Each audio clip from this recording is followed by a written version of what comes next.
मेरे अति प्रिय, मेरे हृदय के टुकड़े, मेरी अनमोल संतान, शांत हो जाओ। अपने मन की सारी व्याकुलता को, सारे शोर को कुछ क्षणों के लिए शांत कर दो, क्योंकि आज मैं तुम्हारी राधिका, तुम्हारी किशोरी जी तुमसे मिलने आई हूँ। बहुत दिनों से मैं देख रही थी कि तुम्हारी आंखों में नींद नहीं है, तुम्हारे हृदय में एक भारीपन है। तुम मुझसे, अपने गोविंद से, अपनी नियति से प्रश्न कर रहे थे। आज मैं उन प्रश्नों का उत्तर लेकर आई हूँ। इससे पहले कि मैं तुम्हें वो बताऊं जो आज निकुंज वन में मैंने तुम्हारे लिए कृष्ण से कहा, मैं चाहती हूँ कि तुम मेरे इस संदेश को, मेरे इस प्रेम को अपने हृदय में बसा लो। यदि तुम मुझे अपनी माँ, अपनी सखी, अपना सर्वस्व मानते हो, तो इस प्रेम रूपी परिवार से सदा के लिए जुड़ जाओ, ताकि मेरा स्वर तुम तक निरंतर पहुँचता रहे। ये जो लाइक का बटन है, इसे केवल एक बटन मत समझना। ये तुम्हारी ओर से मेरे चरणों में अर्पित किया गया एक पुष्प है। इसे दबाकर अपनी उपस्थिति दर्ज कराओ। और हाँ, इस संदेश को, इस आशीर्वाद को अपने तक सीमित मत रखना।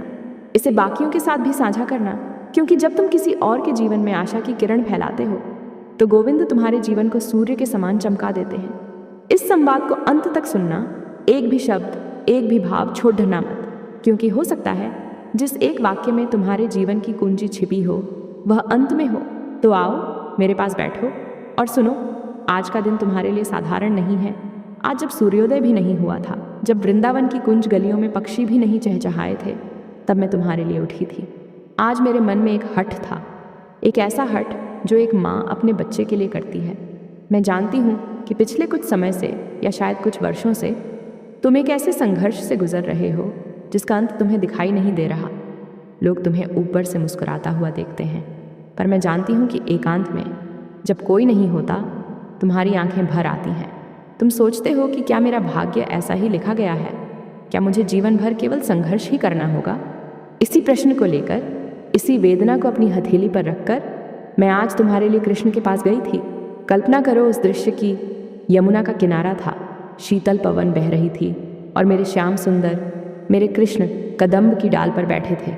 उनकी बांसुरी अधरों पर थी, लेकिन जैसे ही उन्होंने मुझे आते देखा, उन्होंने बांसुरी बजाना रोक दिया।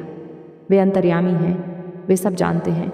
मेरे कुछ कहने से पहले ही वे मुस्कुराए और बोले, राधे, आज तुम्हारी आंखों में विश्व की करुणा क्यों है? आज तुम किसी और के लिए मुझसे लड़ने आई हो? मैंने उनकी आंखों में देखा और कहा, हाँ कान्हा, आज मैं अपनी नहीं, उसकी बात करने आई हूँ। और मैंने तुम्हारा नाम लिया। मैंने कृष्ण से कहा कि तुम बहुत थक चुके हो। मैंने उनसे कहा कि अब तुम्हारी परीक्षा समाप्त होनी चाहिए। तुम्हें पता है कृष्ण ने मुझे क्या दिखाया? उन्होंने मुझे तुम्हारे भाग्य का वो लेखा जोखा दिखाया जो विधाता ने लिखा था। उसमें सचमुच कठिन समय लिखा था। उसमें लिखा था कि तुम्हें अभी और धैर्य रखना होगा, तुम्हें अभी और तपना होगा। लेकिन मैंने कृष्ण का हाथ पकड़ डीएच लिया। मैंने कहा, नहीं नाथ, नियम और कानून संसार के लिए होंगे, कर्मों का हिसाब दूसरों के लिए होगा, लेकिन यह मेरा है। ये मुझ पर विश्वास करता है। यह रोज़ सुबह उठकर मेरा और आपका नाम लेता है। क्या इसका प्रेम, इसके आंसू, इसके कर्मों के लेखे जोखे से बढ़े नहीं हैं? मेरे बच्चे, जो संवाद हमारे बीच हुआ, वह तुम्हारे रोम रोम को पुलकित कर देगा। कृष्ण ने मुझसे कहा, राधे, मैं इसे कष्ट नहीं दे रहा, मैं तो इसे गढ़ रहा हूँ। जैसे सोने को कुंदन बनने के लिए आग में तपना पड़े डियचता है, वैसे ही मैं इसे आने वाले समय के लिए तैयार कर रहा हूँ। इसका भविष्य इतना उज्ज्वल है कि यदि मैं इसे अभी वो सब दे दूँ तो यह उसे संभाल नहीं पाएगा। लेकिन मैंने तुम्हारी वकालत की। मैंने कहा, प्रभु, यह अब टूट रहा है, अब इसे सहारे की, इसे चमत्कार की आवश्यकता है। और तब जो हुआ वह तुम्हारे लिए किसी वरदान से कम नहीं है। कृष्ण ने अपनी मोरपंखी मुकुट को सीधा किया, अपनी पीताम्बरी को संभाला और मुस्कुराते हुए तुम्हारे भाग्य की लकीरों पर अपनी उंगली फेर दी। सुनो, बहुत ध्यान से सुनो। आज राधा रानी तुम्हें यह वचन दे रही है, आज स्वयं शक्ति स्वरूपा तुम्हें बता रही है कि तुम्हारे जीवन का सबसे कठिन अध्याय कल रात समाप्त हो चुका है। जिस वक्त तुम यह सुन रहे हो, उसी वक्त ब्रह्मांड की शक्तियाँ तुम्हारे पक्ष में मुद्ध चुकी हैं। कृष्ण ने मुझसे कहा है, जाओ राधे, कह दो उससे कि उसका बुरा वक्त अब उसकी छाया भी नहीं छू पाएगा। क्या तुम्हें महसूस नहीं हो रहा? हवाओं में एक नयापन है। यह संयोग नहीं है कि तुम आज मुझे सुन रहे हो, ये कृष्ण की योजना है। उन्होंने आज मेरे माध्यम से तुम्हें यह संदेश भेजा है। तुम जिस समस्या को लेकर सबसे ज़्यादा चिंतित हो, चाहे वह धन की हो, रिश्तों की हो, स्वास्थ्य की हो या तुम्हारे करियर की, गोविंद ने आज उसे अपने हाथों में ले लिया है। अब तुम्हें चिंता करने का अधिकार नहीं है। क्या तुम मुझ पर भरोसा नहीं करते? जब माँ कहती है कि सब ठीक हो जाएगा, तो क्या बच्चा फिर भी रोता है? नहीं ना? तो फिर अपने आंसू पोंछ लो। आज निकुंज में यह निर्णय लिया गया है कि तुम्हारे जीवन में जो भी बाधाएं थीं, वे शत्रु जो अदृश्य रूप से तुम्हें हानि पहुंचा रहे थे, वे परिस्थितियां जो बार बार तुम्हें नीचे गिरा रही थीं, उन्हें तुम्हारे मार्ग से हटाया जा रहा है। कृष्ण ने एक बहुत सुंदर बात कही तुम्हारे लिए। उन्होंने कहा, राधे, इसने बहुत सब्र किया है, इसने बहुत बार गिरकर भी मेरा नाम लिया है, अब समय है इसे रिटर्न, वापसी देने का। तुम्हें पता है इसका अर्थ क्या है? इसका अर्थ है कि तुमने जितने आंसू बहाए हैं, हर एक आंसू के बदले तुम्हें खुशियों के मोती मिलेंगे। जितना अपमान तुमने सहा है, उससे 100 गुना अधिक सम्मान तुम्हें समाज में मिलेगा। जो लोग कल तक तुम्हें नकारा समझते थे, जो तुम्हारी हंसी उड़ाते थे, बहुत जल्द वही लोग तुमसे मिलने के लिए समय मांगेंगे। ये मेरा अहंकार नहीं, ये मेरे कृष्ण का, मेरे भक्त के लिए किया गया वादा है। लेकिन मेरी एक बात मानोगे? आज जब मैंने तुम्हारे लिए इतनी विनती की तो कृष्ण ने एक शर्त रखी है। उन्होंने कहा, राधे, मैं इसे सब कुछ दूंगा, छप्पर फाड़ कर दूंगा, लेकिन क्या यह अपना समर्पण मुझे देगा? मेरे बच्चे, कृष्ण को तुमसे कोई धन दौलत नहीं चाहिए। उन्हें तुम्हारे व्रत उपवास से भी उतना मोह नहीं है जितना तुम्हारे भाव से है। वे चाहते हैं कि तुम अब डरना छोड़ जाच दो, भविष्य की चिंता करना, कल क्या होगा ये सोचना, ये सब उन पर छोड़ जाच दो। जब तुम ड्राइवर की सीट पर खुद बैठते हो तो एक्सीडेंट का डर होता है, लेकिन जब तुम जीवन की गाड़ी का स्टीयरिंग मेरे सांवरिया के हाथ में दे देते हो तो वह तुम्हें वहां ले जाएगा जहां तुम सपने में भी नहीं सोच सकते। आज से, अभी से खुद को भाग्यशाली मानना शुरू करो। बोलो राधे राधे, क्योंकि जिसके भाग्य की वकालत राधा ने की हो, उसका अभाग्य टिक ही नहीं सकता। तुम्हें शायद अभी दिखाई नहीं दे रहा होगा, जैसे बीज को धरती के भीतर पता नहीं होता कि वह कब अंकुरित होगा, लेकिन ऊपर सूर्य और जल अपना काम कर रहे होते हैं। वैसे ही मेरी कृपा और कृष्ण का चक्र तुम्हारे लिए काम करना शुरू कर चुका है। आने वाले कुछ ही दिनों में, शायद 7 दिनों के भीतर या अगले पूर्णिमा तक, तुम्हें कोई ऐसा समाचार मिलेगा, कोई ऐसा संकेत मिलेगा जिससे तुम्हें विश्वास हो जाएगा कि मेरी यह बात सत्य थी। तुम्हारे घर में जो क्लेश है, जो शांति खो गई है, आज मैं अपने आंचल की छांव तुम्हारे घर पर फैलाती हूँ। मैं घोषणा करती हूँ कि तुम्हारे घर से नकारात्मक ऊर्जा निकल रही है। जहाँ मेरा नाम है, जहाँ मेरे कृष्ण की चर्चा है, वहाँ अमंगल हो ही नहीं सकता। तुम सोच रहे होगे कि माँ, मैंने तो बहुत गलतियाँ की हैं, क्या कृष्ण मुझे क्षमा करेंगे? अरे पगले, धूल से सना हुआ बच्चा जब माँ के पास आता है तो माँ उसे धक्के नहीं मारती, उसे नहला धुलाकर गोद में बिठाती है। तुम्हारे पाप, तुम्हारी गलतियाँ मेरी एक करुणा दृष्टि के सामने तिनके के समान जलकर भस्म हो जाएंगी। तुम शुद्ध हो, तुम पवित्र हो, क्योंकि तुम मेरे हो। आज मैं तुम्हारे भाग्य में प्रेम लिख रही हूँ, वह प्रेम जिसके लिए तुम तरसे हो, चाहे वह ईश्वरीय प्रेम हो या सांसारिक। तुम्हें अब अकेलेपन का साथी नहीं बनना पड़ेगा। आज मैं तुम्हारे भाग्य में समृद्धि लिख रही हूँ। लक्ष्मी वहीं वास करती है जहाँ नारायण की सेवा होती है। तुम नारायण के प्रिय हो। धन धान्य की तुम्हें कभी कमी नहीं होगी। बस नीयत साफ रखना।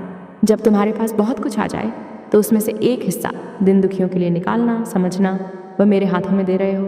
तुम्हें पता है, आज कृष्ण ने यह भी कहा कि तुम्हारी सबसे बड़ी ताकत तुम्हारा भोलापन है। दुनिया ने तुम्हारे इस भोलेपन का फायदा उठाया है, तुम्हें चला है, लेकिन कृष्ण ने कहा, जो सीधा होता है उसका रक्षक मैं स्वयं बनता हूँ। अब तुम्हें चालाक बनने की जरूरत नहीं।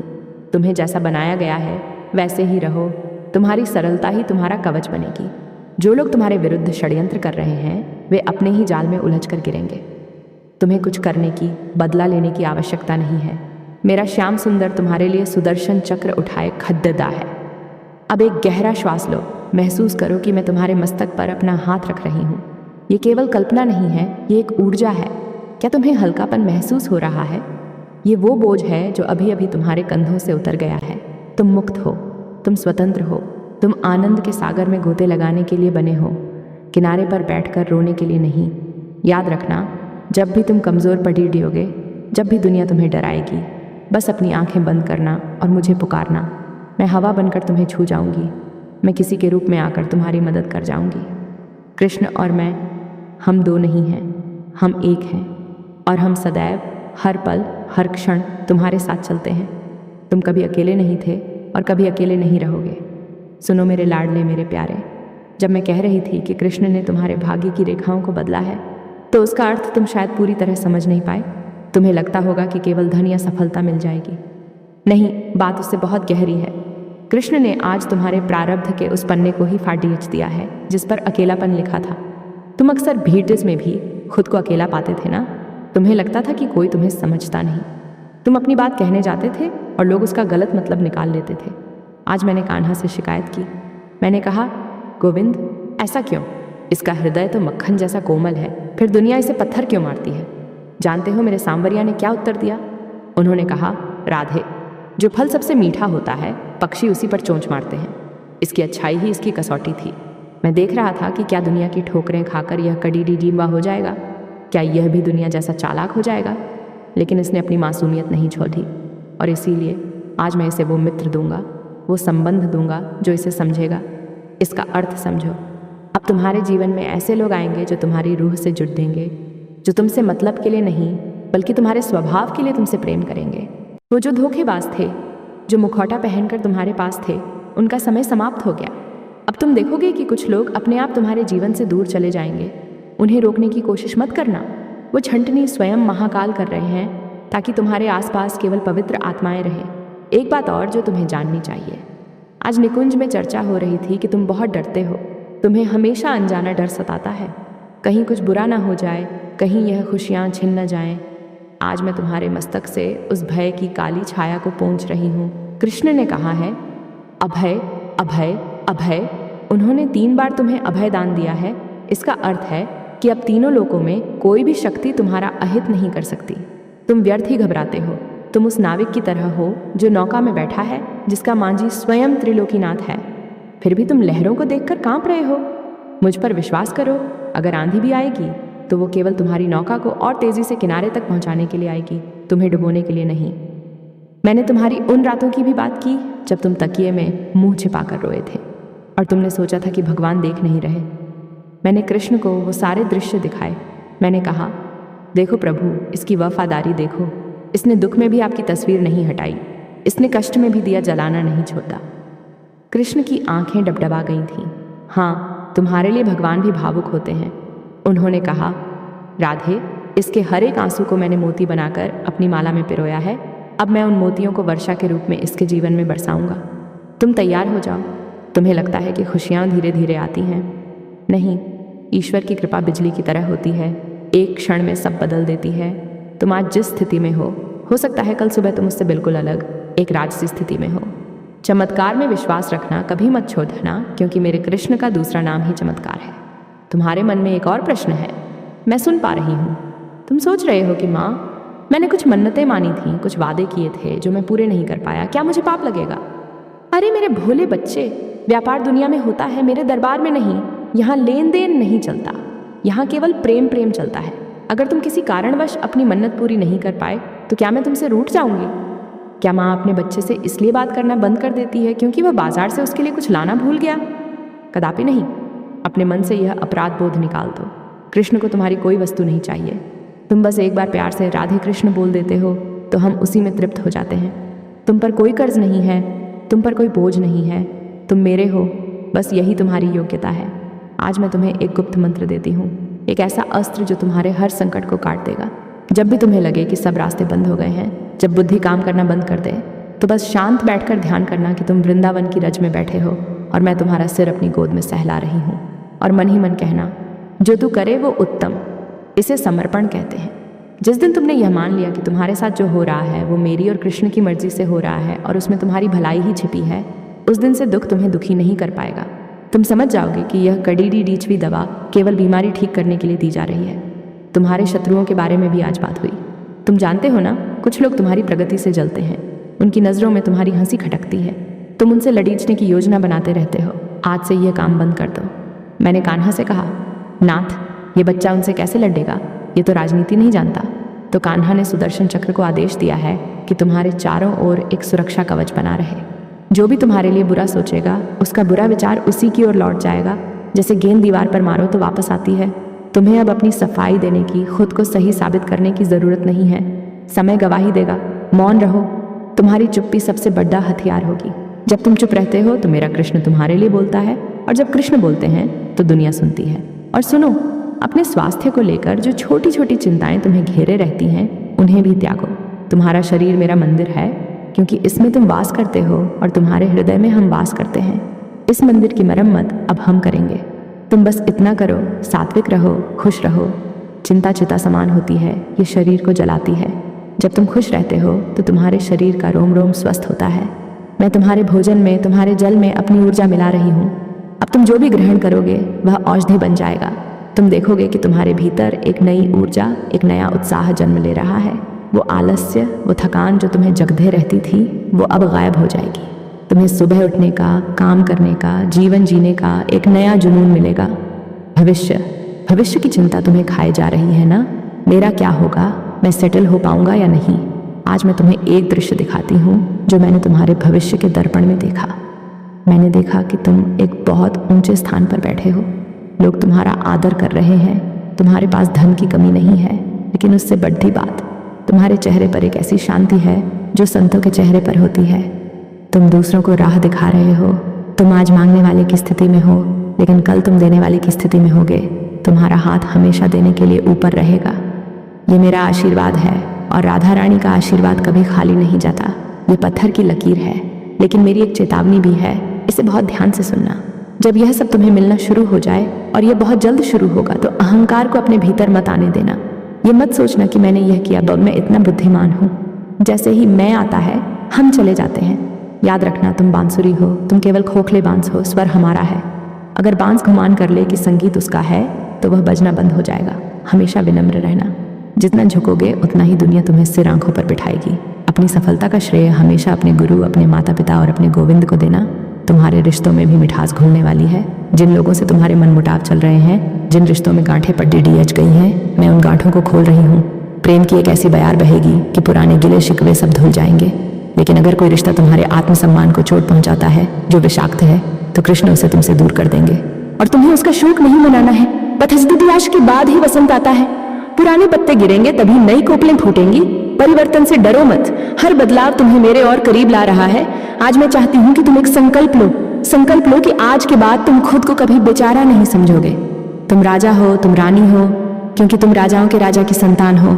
अपनी रीढ़ सीधी करो, अपनी आंखों में चमक लाओ। जब तुम शीशे में देखो तो तुम्हें एक हारा हुआ इंसान नहीं, बल्कि एक योद्धा दिखना चाहिए, जिसे कृष्ण ने स्वयं तैयार किया है। तुम्हारी हार असंभव है। अगर कभी लगे कि तुम हार रहे हो, तो समझ लेना कि यह खेल का अंत नहीं है। ये तो बस इंटरवल है। असली क्लाइमैक्स अभी बाकी है, जिसमें जीत तुम्हारी होगी। आज की रात जब तुम सोने जाओ, तो चिंता की गठरी पलंग के नीचे नहीं, बल्कि मानसिक रूप से मेरे चरणों में रख देना। और चैन की नींद सोना, ये सोचकर कि मेरी माँ जग रही है मेरा ध्यान रखने के लिए। सब ठीक है, सब शुभ है, सब मंगलमय है। जो आ रहा है वो उससे लाख गुना बेहतर है जो चला गया। मुस्कुराओ मेरे बच्चे, मुस्कुराओ, क्योंकि तुम्हारी मुस्कान ही मेरा श्रृंगार है। अभी और भी बहुत कुछ है जो मुझे तुमसे कहना है, पर धीरे धीरे। अभी इस ऊर्जा को अपने भीतर समाहित होने दो। इस अमृत को पी लो। जय जय श्री राधे, जय जय श्री राधे।